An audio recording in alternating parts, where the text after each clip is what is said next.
Bismillahirrahmanirrahim. Elhamdülillahi Rabbil alemin. Ve salatu ve selamu ala Resulina Muhammedin ve ala alihi ve sahbihi ecmain.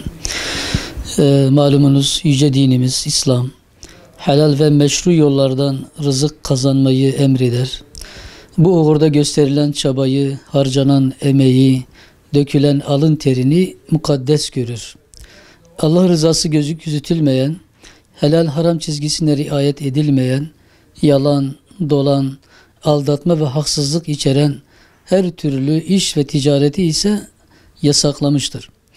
Her alanda olduğu gibi İslam dini çalışma ve ticaret hayatında da bir ahlak sunmuştur.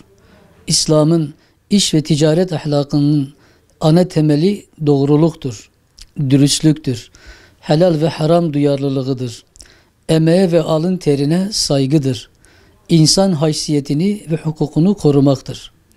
Bu nedenle kimimiz işçi, kimimiz işveren oluyoruz. Kimimiz çiftçi, kimimiz tüccar. Her birimiz aslında emek ve fedakarlıkta birbirimizin hayatına dokunuyoruz.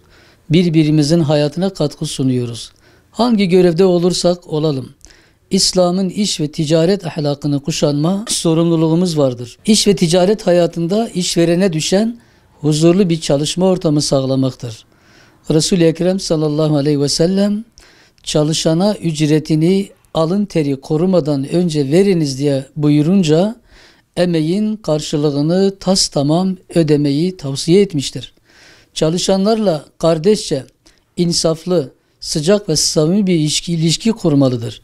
Çalışanlarının sağlığını ve hayatını korumak, iş güvenliğini sağlamak, buna yönelik tedbirler almak da işverenin sorumluluğudur.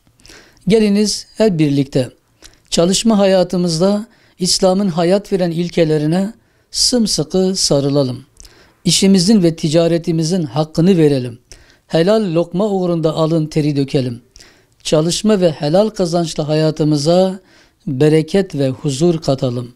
İş ve ticaret ahlakına riayet edenlerin hem nafakalarını helal yoldan temin edeceğini hem de Rabbimizin rızasına nail olacağını da unutmayalım. Bu münasebetle her ne iş olursa olsun aldığımızı hak edecek derecede hassasiyet göstermeliyiz. Aldığımızı hak etmeliyiz. Aldığımızı helal kılmalıyız. Özellikle işveren ve işçi arasındaki diyaloglar tamamen Allah rızasına dayanmalıdır. İşçi, işverenin bütün araç ve gereçlerini bir emanet olarak görüp kollamalı, sahip çıkmalı, kendi öz malı gibi görmelidir. İşveren de işçinin alın teri korumadan hakkını ona ödemeli, minnet etmemeli, duasını almalı, gönlünü hoş etmelidir.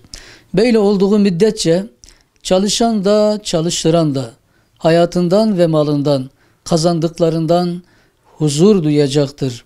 Bereketini görecektir. Nurunu görecektir. Def-i bela olacaktır. Belki de günahlarımızın kefareti olacaktır. Çünkü işverenin araç ve gereçleri emanet olduğu gibi işçi de işverene bir emanettir.